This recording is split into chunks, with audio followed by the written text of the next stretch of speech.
Good morning. Welcome back to Bookeemonsters. My name is PK. It is Wednesday. It is June the 24th. We're here to look at the new releases published this week. Wednesdays we look at crime fiction and thrillers of the darker side. Quick announcements. We don't have any sprints tonight. Our next sprints are tomorrow night, Thursday night at 8 p.m. Eastern for 2 hours. Again on Saturday at 3 p.m. for 5 hours. And another heads up, the following Saturday is July 4th, and we will have sprints. The schedule does not change.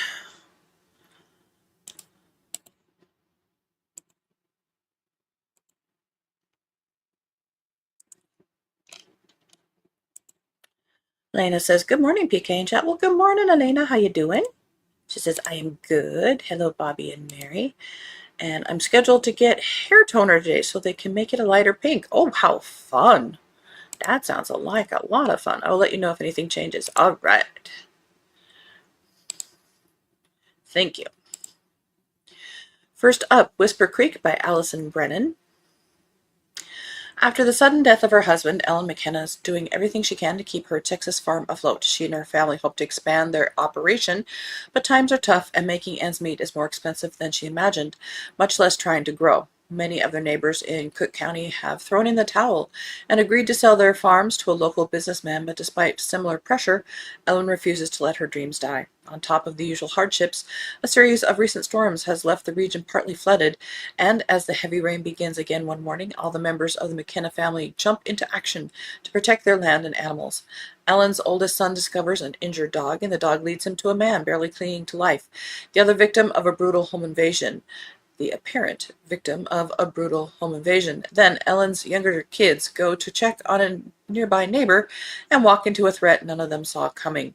Before anyone can figure out what's really going on in their idyllic rural valley, the storm picks up again in intensity, and the McKenna kids find themselves in over their heads with no way to call for help.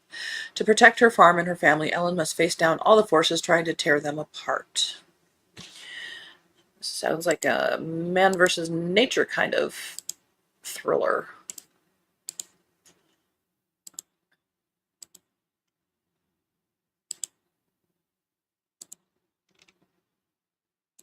Amy says, hi, Elena. Well, hello, Amy. Good morning, everyone. Good morning to you. Hope you're having a good morning. Where the Blame Lies by Mia Sheridan. At 19 years old, college student Josie Stratton was kidnapped by a madman and held shackled for 10 months in an abandoned warehouse before she finally escaped her hellish prison. 8 years later, when the body of a young woman is found chained in the basement of a vacant house, Cincinnati police detective Zach Copeland is instantly reminded of the crime committed against Josie Stratton. Zach was just a rookie on the perimeter of the case, but he's never forgotten the traumatized woman with the haunted eyes. As more information emerges, the crimes take on an even more sinister similarity. But Josie's attacker died by suicide. Does the city have a copycat on its hands?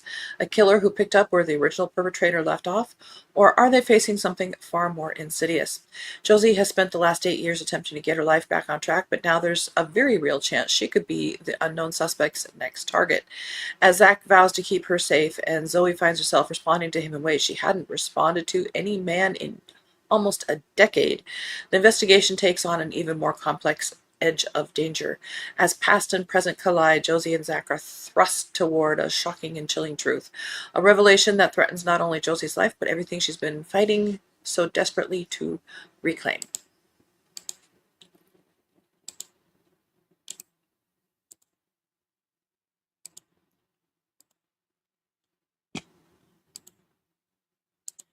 Mary says, good morning, PK, Elena, and Emma. Hello, and Amy.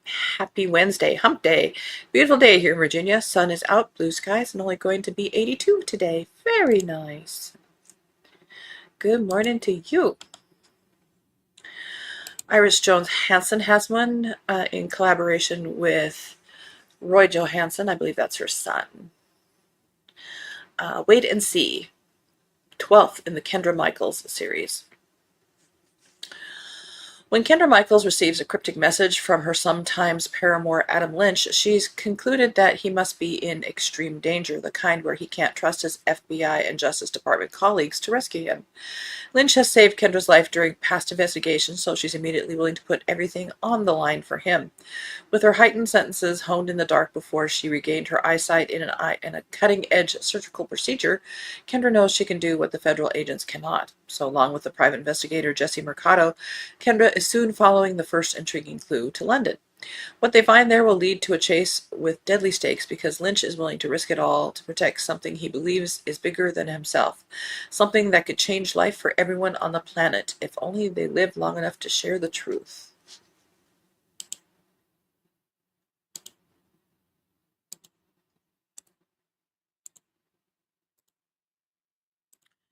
The Driftwood Bones by Peter Colt, second in the Detective Tommy Kelly series.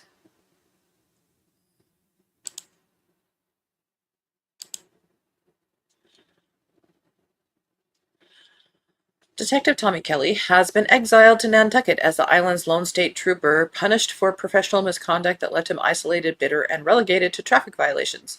For a homicide detective, there isn't much to do in a place others call paradise until a young woman is found floating in the harbor in Pocomo.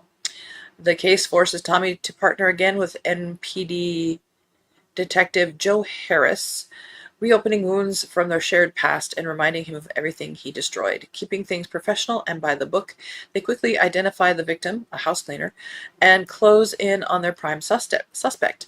But the investigation takes an unexpected turn. So does Tommy's judgment when he reignites an affair with a married college acquaintance. As Tommy and Joe follow an unexpected twist in the case, they discover that beneath Nantucket's pristine beaches and old money elegance, something dark is festering, and it's about to surface. Like it. End of that road.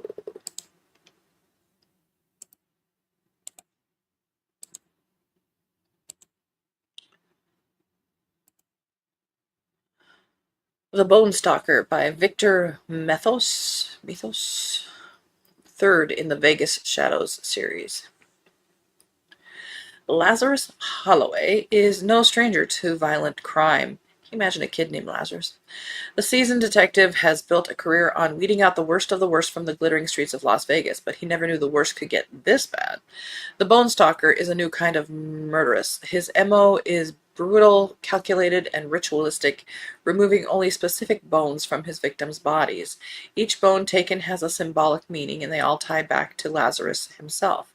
As Lazarus digs deeper with the help of investigative partner and guardian ad litem Piper Danes, they discover the detective isn't the only connection, but before they can unravel the web of lies that's been spun through the city for years, the killer ensnares another innocent in his trap. Someone close to Lazarus becomes the bait, and he'll stop at nothing to get her back, even if it means embracing the darkness he's spent his life fighting against.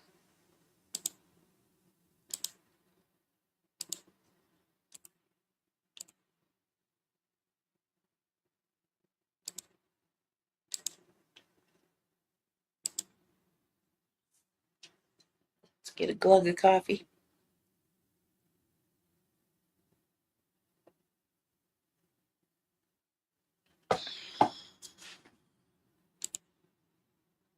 Lisa Jewell has a new one. It could have been her. Jane Trevally is walking her dogs on her country estate when a small white terrier appears alone and with no sign of the teenage girl he's been staying with nearby. When the teenager is reported missing, Jane offers to return the dog to his registered owner hours away in London. Arriving at a rundown house called Thornwood in the deepest backwaters of Hampstead, she is immediately on alert because Jane has a dark history with this house. The man who answers the door is not the man that Jane remembers from her past. He is cagey and claims to know nothing about the missing teenage girl. Then, through the windows of the house, Jane catches a glimpse of a haunted-looking woman.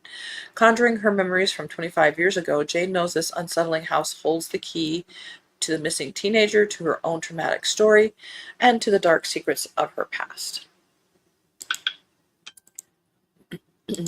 So says the phone.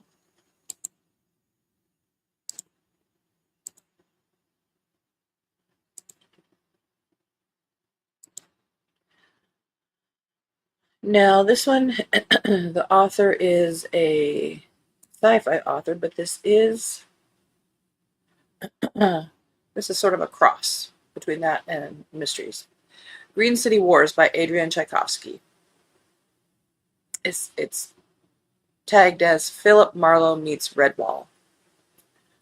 In the solar cities of the future, the humans relax in the sun and the animals work in the shadows, genetically engineered little helpers serving humanity unseen, unheard. Meet Scotch, Raccoon PI, yours for a few buttons as long as the job isn't too illegal, whatever that means. A mouse has gone missing. Normally this wouldn't raise any hackles nor any alarms, but this mouse has something that everyone seems to want, though nobody appears particularly eager to say what that something is. The fee is good, perhaps too good, certainly not something Scotch can easily turn down. If only Scotch can work out where the mouse is hiding, what he's hiding, and why his secrets are upsetting a lot of animals caught up in the Green City Wars. That's it.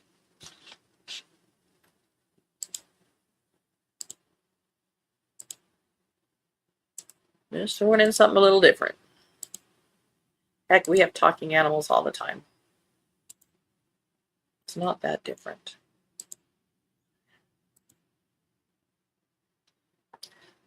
Fear the Reaper by David Housewright, 23rd in the Twin Cities P.I. Mac Mackenzie novels. Good for him. Once a police detective in St. Paul, Minnesota, Rushmore Mackenzie, after becoming an unexpected millionaire, now is an unlicensed private investigator doing the occasional investigative favor. Off on a weekend getaway to northwestern Wisconsin, Mackenzie, with a group of 5, including his childhood friend and current police detective Bobby Dunstan, stop at a local winery. When a man walks up carrying an AR-15, which he raises, props the butt against his shoulder, and sights down the barrel, but before he can do anything, Bobby Dunstan yells, "Gun!" and he and Mackenzie take the man down. The would-be shooter was arrested, and normally that would be the end of it. But Wisconsin is an open carry state, and police can't prove that the gunman was intended to do anything. But it does appear that he might have been looking for one specific target, and if so, that person is not out of danger. Now, before the gunman is released, Mackenzie decides to find out who was the real target and why before it is too late.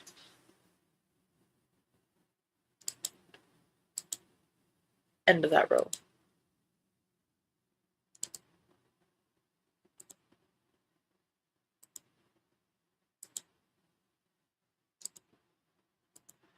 He says, "Oh my, it's certainly very different from everything else you've been reviewing." Yes, it was.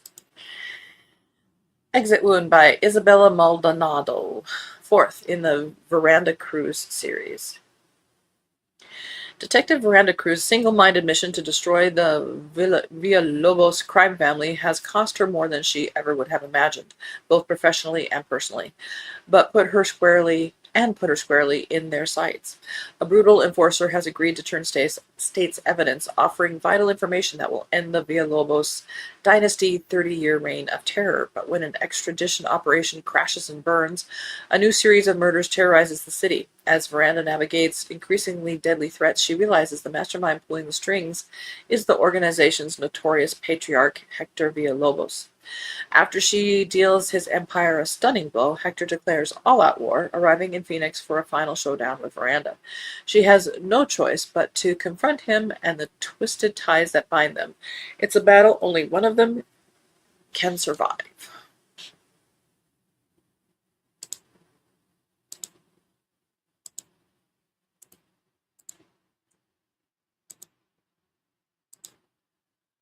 A Twist in the River by Stig Abel, 4th in the Jake Jackson series.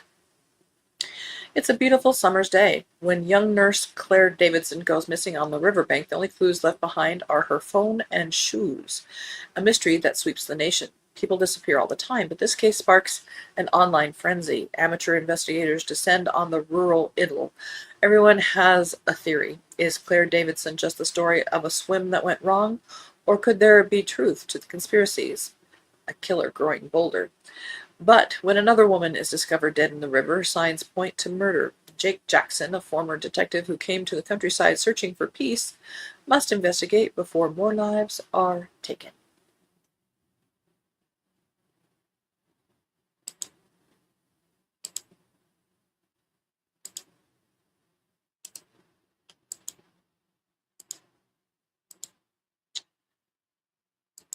Slasher Summer by E.L. Chen.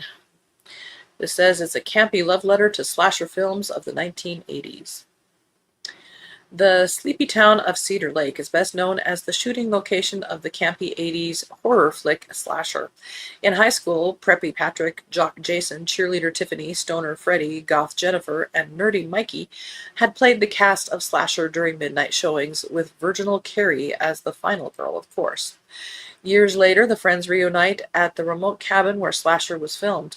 They've changed since high school. Carrie found a boyfriend, Patrick came out, Mikey bulked up, and, well, Freddie's still stoned, and they're looking forward to a weekend to catch up. But when night falls and the eponymous masked killer is spotted, the reunion takes a deadly turn. The friends discover their tires deflated and the phone line disconnected, and soon they're being stalked by a mysterious assailant. Is someone trying to make their slasher experience as authentic as possible? One thing is for sure, before the night is over, they each will have to take on the role they thought they'd left behind. How could they be friends in high school when they are all that different groupage? I don't buy it. That is 8 for crime fiction and thrillers. We have about 5 minutes. Let's see if we can get some more cozies in.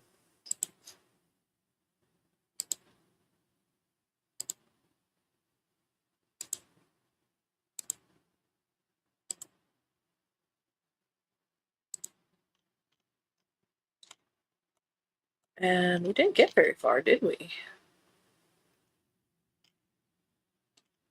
Holy moly. Okay, so we left on the Mamas and the Papas song. A Marriage of Inconvenience by Mabel Finch, second in the Bramblewood Mysteries. Bookseller Harriet Crow is still learning how to live with the life her late husband left behind when Sylvia Partridge, the formidable owner of the Bramblewood Arms, walks into the dog-eared page and mentions that she has been meaning to ring Harriet about something. Nothing urgent, just a thought. Harriet lets the call go unanswered. By the next morning, Sylvia is dead in her own breakfast room, apparently taken by a peaceful heart attack.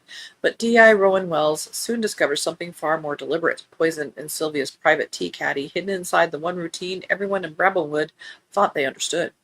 As Harriet begins to follow the trail through quiet guest ledgers, village gossip, old-school ties, and carefully preserved habits of a woman who missed very little, she finds more than a murder. Sylvia was keeping records. Sylvia was planning to write things down. One of the secrets she kept reaches straight into Harriet's own marriage, because among the names in the guest register is one Harriet never expected to see: Gerald Crow. Her husband had been to Bramblewood Arms before, more than once, and Sylvia knew why. Now Harriet must decide how far she's willing to look into the life of a murdered woman, into the secrets of a village that prefers its scandals wrapped in politeness, and into the marriage she thought she had already survived losing.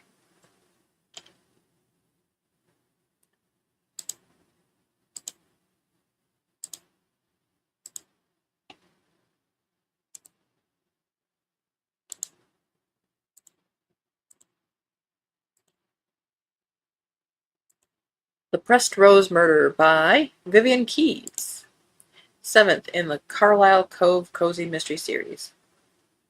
Kelsey Woods likes her chaos color-coded, preferably with a checklist, spare pens, and a backup binder. Helping Aunt Clara run the comfy cafe while planning her friend's wedding should be manageable until her cousin arrives in Carlisle Cove searching for an irreplaceable treasure.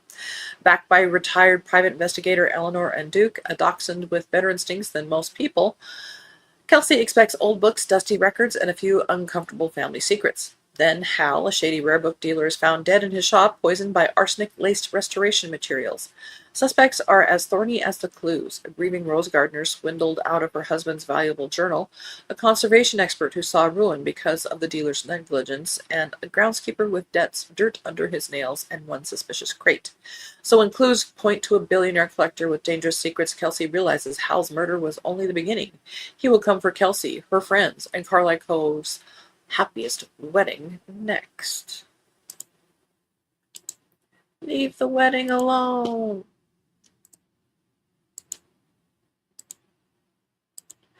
Murder at the Country Fair by Marilyn Allingham. 14th in the Floristeel Mysteries. Sussex, 1960. It's the perfect day for Abbey Mead's Autumn Fair. The village green has been transformed into a riot of stalls and tents, and Flora and Jack are keen to sample all the local produce. But when local cheesemaker Gilbert Barrow crashes into the fair, he brings the festivities to a dead halt.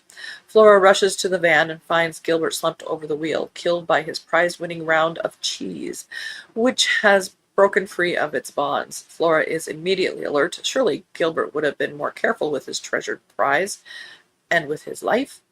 Certainly, there's more to this than just a tragic accident. Flora and Jack begin investigating Gilbert's close circle, his jealous cousin Bee, his corporate dairy rival Reginald, and his estranged wife Vivienne. When Gilbert's new girlfriend is attacked in the race to find out who had the biggest motive heats up faster than fondue. But can Flora and Jack sniff out the killer, or will their investigation crumble before the murderer strikes again? Death by cheese. I knew death would be the end of me. Cheese would be the end of me. All right, that is where we're going to stop for today. Everybody remember, we are on Red, White, and Blue on Friday. So there will be a show on Friday to look at the rest of the Cozy Mysteries. I hope you guys have a good Wednesday and Thursday, and hope to see you Friday. Again, sprints, I don't have any tonight. Our next ones are tomorrow night, Thursday night at 8 p.m. Eastern for 2 hours. We do every Tuesday and Thursday evening, and the Saturday afternoons. So, let me get a glug of coffee first.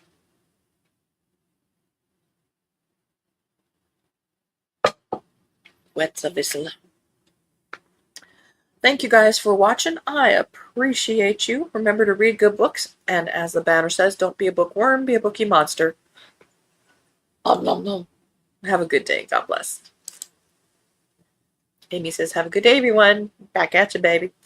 And Marie zooming through again, but fun. Thanks so much. Enjoy the day, everyone, and see you on Friday. Indeed, enjoy your beautiful day.